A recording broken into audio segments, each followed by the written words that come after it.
This week, we're going to talk about couple oppositions.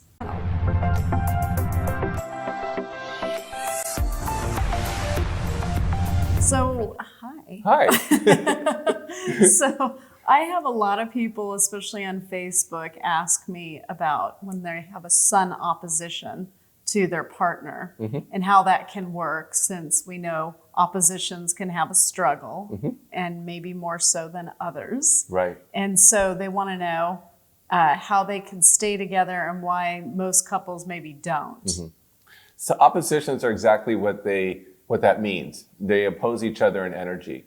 So, if someone has a sun in Aquarius and the partner has a moon in Leo, those are in opposite situations. Because with the sun in Leo, they're center stage, it's all about them, they're subjective in their approach. And the sun in Aquarius is quite the opposite. They're very detached, very aloof, and don't need a lot of attention. So this creates what we call an opposition through signs. And so we're going to talk about some celebrities that we've chosen to show you the interactions between certain energies that they have versus their partner in their life, and how that does or does not work out, or how it's just a challenge, essentially. And it was difficult when I was looking up couples with oppositions to find a couple who was still married. So there seems to be a little something to the whole butting heads. Yes. And just to be clear for people who don't understand how you determine an opposition, it's whatever sign is 6 months across from your birthday is the sun sign that's your opposition. Yes. Right. Yes. So should we start with Angelina Jolie and Brad Pitt? That's a good start. I pulled up also Jennifer Aniston, so we would have sort of a comparison of her and Brad and Jen, and then Brad and Angelina, and how it was different in terms of what he was looking for and why it didn't work out for him because of his energy. So Brad has a sun sign in Sagittarius and a moon in Capricorn. And so when I'm talking about the sun and the moon, those things are very different things, because the sun is how one represents themselves and goes out in the world saying, this is my personality and this is how I operate. The moon is how we secure ourselves and what we feel we emotionally need to ground ourselves. And so those two things together will determine how compatible you are in a relationship with someone else's sun and moon.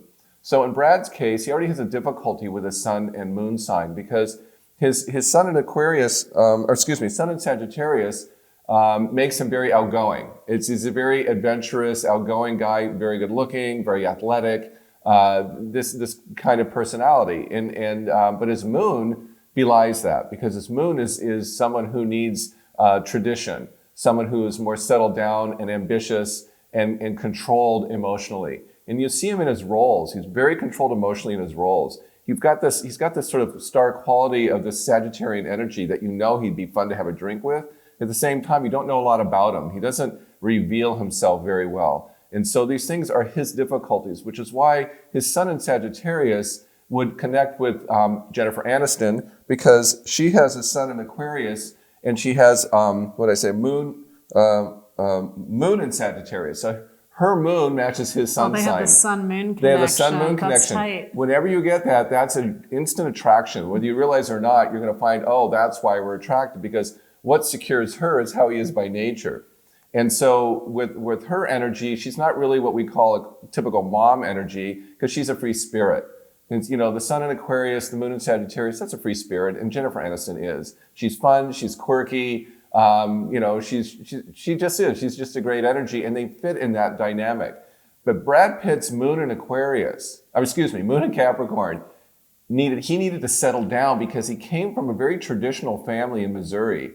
And so that's a very conservative upbringing that he had. So what secures him is having something that he's responsible for and taking care of. And this is where he wanted children, where maybe Jennifer did not. She's a free spirit. And he said, there's a part of me that I need to fulfill this part in this lifetime where I'm a dad. Capricorn rules father. Capricorn rules father. He had that emotional need. So then he finds Angelina Jolie.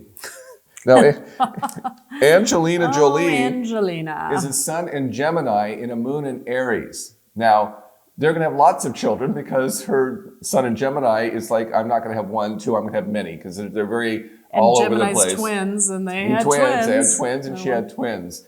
And then the moon in Aries, there's the conflict in that relationship because her moon is that she needs to be in charge emotionally. That's a tough aspect, moon in Aries, Yes. I found. Yeah, moon in Aries, they're very reactionary emotionally, and they're very they're very independent. Even though they want to be in relationships, they act very independent in them. Like they're the ones that are in charge because they like to be in charge emotionally. That fits his Sagittarian sun sign, and I can see that attraction. But with his moon in Capricorn, where they like to be the boss and she wants to be in charge, that created the conflict for them. Well, and the moon in Aries that she has is probably why she's always playing these fighter, combative roles in the movies. Maleficent. She's Right. playing Maleficent, and that's a classic dynamic of someone who is, taking over and in charge and what she does in her roles. Well, and when she met him, Mr. and Mrs. Smith, Yes. they were trying to kill each other Yes. throughout the whole Yes. movie, and he Yes. should have known right then, But this is a lot of work. She's a lot of work. What's funny about that is that movie was perfect for them. But his sun in Sagittarius, which is a fire sign, and her moon in Aries, which is a fire sign, they're warriors already. So they played it out initially in that connection in that movie. And that drew them together. But then I think they had difficulty with who was going to be in charge. That was their issue. That would make a lot of sense, and especially with the children, who is going to be Yes. in charge with making Yes. decisions for the children. Yes. And I think once he had his children, and I feel for her as well, once they had the children, they wanted with the perfection that they Yeah. saw it in another mate. Yeah.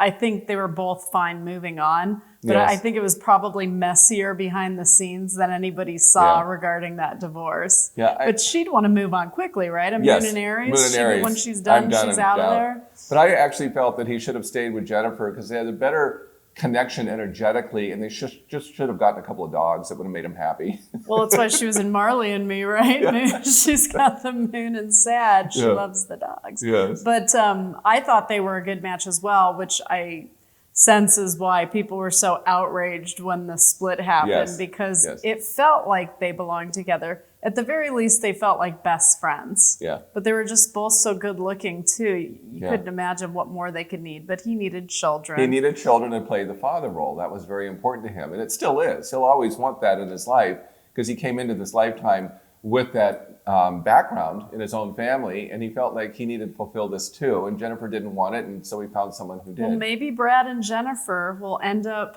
back together down the road somewhere. It's that sun-moon connection's a strong one. Strong one, So yes. we'll see what happens with them.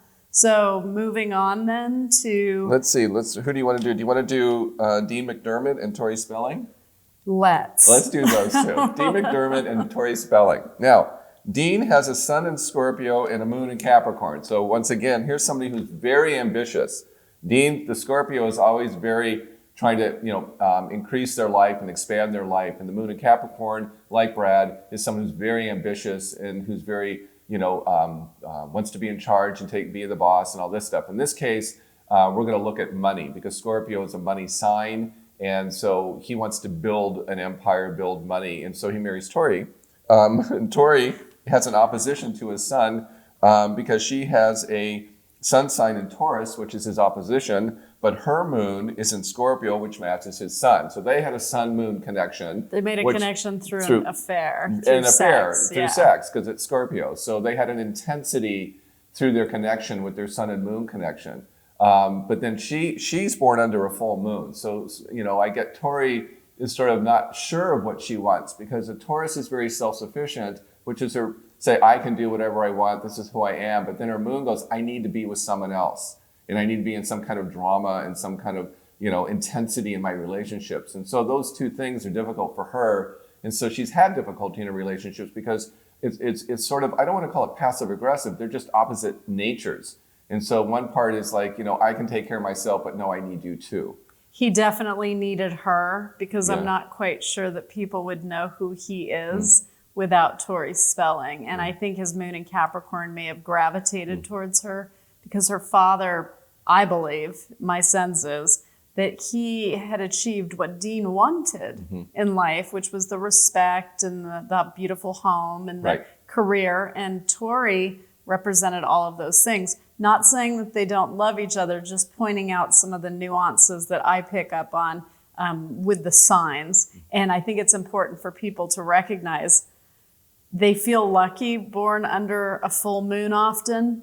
It's not a good thing. No, I would say it's a conflict. Yeah, I would say it sounds romantic, but it actually is a conflict because your heart and your emotions and your mind are in opposite places. It's like in terms of how you think versus how you feel, and you've got to find that balance. And it usually creates problems in relationships because you play it out in your relationship to where the thing that separates you, you'll have the relationship that feels like you're not connecting. And so she's had that problem. She has had that problem. And I think she misses her dad a lot. And she created a very large family for herself to have some normalcy, but still stays connected to the limelight. I see as she gets older, though, she's figuring out how to produce on her own and do it on her own, and not rely on a father figure or man to do it. She's doing it on herself. Yes, but she did pick someone with a moon in Capricorn, which once again is a father energy. And he likes to play that role. Dean does. They probably talked a lot about having children and wanting to have kids and found a common ground there. Yes. And they sure knew how to do it. Yeah. That's her Scorpio connection, yes. Yeah. So that's that. I can't imagine being born under a full moon because we read people with various energies and charts, and people born under a full moon are intense. They're very intense, and they don't realize that they're intense because that's the only energy that they know. Yes. So should we move on to the next couple? Because I picked another situation where it's the opposite of a full moon with someone who's born with a new moon, and that means the sun and the moon are exactly together when the person's born. And this is Ashton Kutcher. Ashton Kutcher has a sun in Aquarius and a moon in Aquarius. So when you're born under a new moon, when the night is dark and there's no moon in the sky, this is someone who is they're putting all their eggs in one basket according to that sign. And so for a double Aquarian, this creates Ashton's like his own person. He's definitely his own person. He's quirky. He is odd. He does bizarre things. And it's his he's humorous for it, but he's unpredictable in his nature. And he did something very early on in his life and his career, which is he married someone very much older than him, which is just a classic for what he would do because I'm going to step outside the rules, the boundaries of what people expect from me. And I'm going to marry Demi Moore. And he wanted an unusual partner because that's what Moon in Aquarius craves. And so, he instantly just jumps into this thing. And so, his nature is, again, you won't know a lot about Ashton because he's again, aloof and sort of off in his own world, but he's very progressive of thought and he likes to try things and experiment with things, but he's always Aquarians look at what's next in the future. They're not interested in things in the past. So when he left Demi, he could stay friends with her and he can move on in his life. And he created a friendship because that's what Aquarians do. They can create friendships easier than they can create relationships that are more intense. So Aquarius can be a bit Teflon and aloof. Yes. And he does seem incredibly aloof, very difficult to get a true emotional reaction from. Yeah. Even when he plays a romantic comedy, he comes off as hard to connect with for the partner. Because he uses his humor, more or less in these roles. It's he's not like the intense romantic guy. He's like the fun guy who you just want to get to know, and it's fun, Well, and I have to say with the Aquarian nature, although he's stayed friends with Demi, and that's kind of unusual too for some Aquarians, because once they cut cold. Yeah, but he's a double, so for him it was he emotionally and mentally, it's no, this is fine, I can stay friends, because they had an amicable breakup. It was okay. So, well, according to Demi's new book, I don't know how amicable it was. For him it was. So for him, everything's fine. Everything's fine. It's fine. Yes. And then with his partner being a sun in Leo. Yeah, Mila Kunis, who he's married to now. Now she has the opposite sun sign to his sun sign, which I said in terms of Aquarius versus Leo. She's more center stage. It's all, Leos are very subjective. Whatever happens in the world, it's happening to them in terms of how they perceive something. It's all about them. It's all about them. And so in Aquarius, it's the opposite. It's whatever, I'm not, concerned or interested in people paying attention to me. And so, that can work in their case. It is working so far. He's a sun and moon in Aquarius. My money is on that is not going to last with her being a Leo. She opposes him as who he is and how he feels as her person. I just don't see how that opposition Well, and can she also last. has a moon in Scorpio, and all those signs together, Aquarius, Leo, and Scorpio, are challenging signs together. They're all fixed signs. And Immovable forces. They're immovable forces in their natures. Aquarius is very fixed in terms of what it wants to do, and Leo with the moon in Scorpio is very fixed in what it wants to do. So their dilemmas are about holding their ground in their arguments. Neither one's going to budge. I would not want to get into a divorce with a Leo with a moon in Scorpio. No, I wouldn't either. They are going to damage you beyond repair. Yes. That is a very strong sun-moon combination for both of them. Yes. So the fact that they gravitated to each other, I think they maybe, I'm surprised he wanted kids. Yes, Because I he's am got too. all that Aquarius in his chart. Yeah. He is a kid, though. That's the funny thing. Right. He wanted something to play with, Yes. I guess, or another version of himself. Yes. Maybe that. But the two of them, it'll be interesting to see that relationship mature and unfold. Yeah. With a sun and a moon in Aquarius, it seems like he always needs a relationship, but those aren't signs to stay in a relationship. Not always. They can move on easily. That's the thing. If it's not working out, they can move on, and you'll see a lot of Aquarians do that. There's a lot of separations because Aquarius means separation, essentially. If it doesn't work, they usually don't stay. And with Ashton, it didn't work with Demi, and he did move on. If this works, it means they're figuring it out. Mm-hmm. I want to conclude though and say that there is no perfect sign that goes with any other sign, because I always say it's elemental. It's earth, water, air, and fire. And if you put the elements of the signs together, it tells you how it plays out. So if someone has a lot of fire between the two relationships, that's exciting and draws them to each other. At the same time, can create a lot of conflict. Like a Scorpio-Leo couple. Yes. The passion's there. Yes. And I knew one of these. I watched the relationship unfold, and it was super passionate and public. But when they would go dark, it was so ugly. Yeah. And I find that Leos and Scorpios are very attracted to one another. Yeah. I just find eventually if they don't get what they need from the other one, they'll turn on one another in a very hardcore way. Yeah. Well, we won't ask you who that is. But I know. We'll just say she was a warrior. Yeah. So, yes. And I can even talk about warrior male and females because they always find each other. And, these are fire signs, and usually you'll find like 90% of the time when warriors come together, they have to. Because their nature of their experience is to be in conflict to find some resolve in their life. And so if a warrior male is out there, a warrior female is definitely going to find him. And there's an example that Allison and I have. There's a dear friend of ours, they're a couple, and they're warrior male and female. And Yes, he's a SWAT team police officer and a Navy SEAL, and she's a prosecuting attorney. That is the perfect example of how it works together. But very few end up that way. They're usually at odds with each other. They're a dynamic duo for sure. Yes. So, they usually end up at odds because there's usually a buffer. You need one of the people in the couple to be soft or a buffer, but it works for them. It works for them, yeah. So with are air signs more likely to gravitate to other air signs? It's the most partners? compatible when you put the elements together. There's not a lot of energy interaction because you're working off similarities in your energy because of the air signs are intellectual, the earth signs are grounded and stable, the fire signs are exactly that, they're warriors and fighters, and then the water signs are the emotional ones. So if you put two of the same signs together, you're getting the same energy from each other. So there's not a lot of stimulation.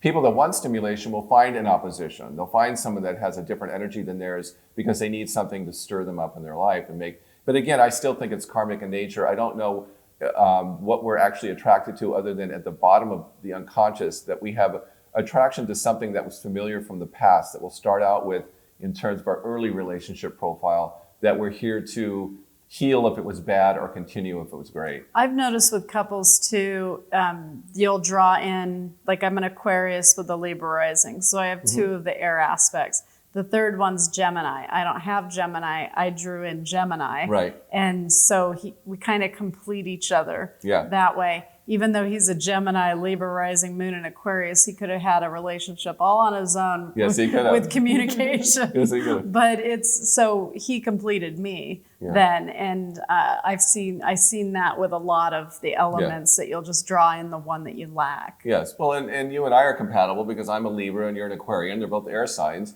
And then Joe, we all get along great because we all operate in some sort of same way, and it works. But I have difficulties with Capricorns because they're so damn hard on themselves and so serious. And it's like, please lighten up, because the air signs are kind of lighter signs.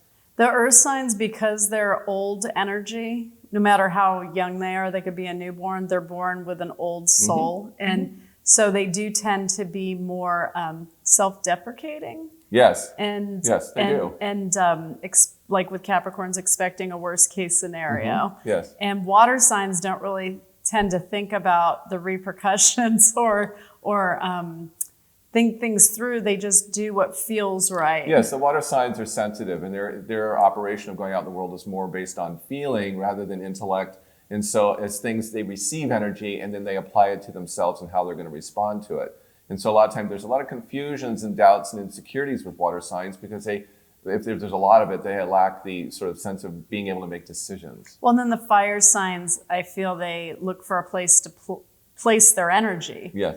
So that they can, I think it's why Aries tends to be good at starting businesses. Absolutely. So they run through people rather fast, trying to find something that stimulates them. Yeah. It's interesting to see each of the elements and how they play out. But with couples, in my experience, the sun-moon connection was very indicative for Joe and I. Right. Because I liked that I didn't even know he had a moon in Aquarius when I met him, because it was a very long time ago.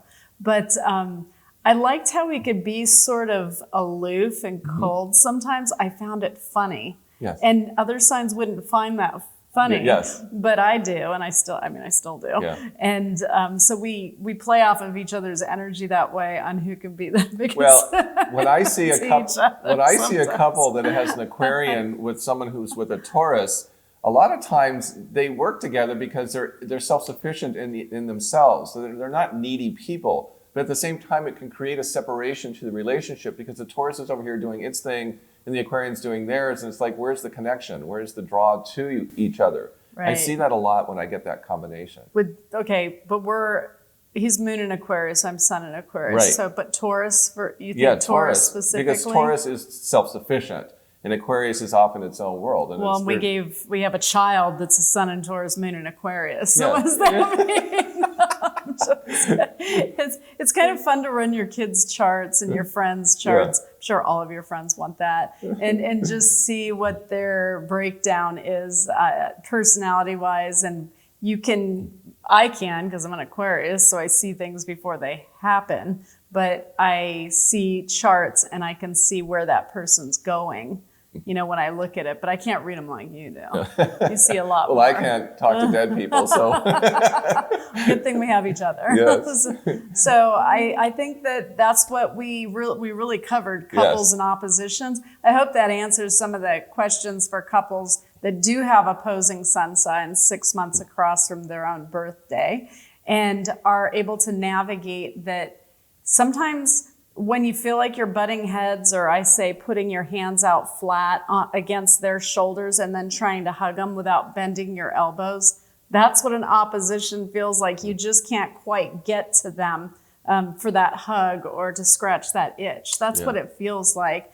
And so if you do have that, some people might have a moon that correlates with, like Tori had with Dean, where it makes that opposition still work for them. So maybe you have that in your chart, but you'd have to really run both of your charts to get a handle on that. And I find that the celebrities are very good examples of what's going out there in the world. So we'll keep watching them and they'll keep making us feel entertained. So this is Allison and Tom. Thank you for joining us this week. Until next time. Please like and subscribe.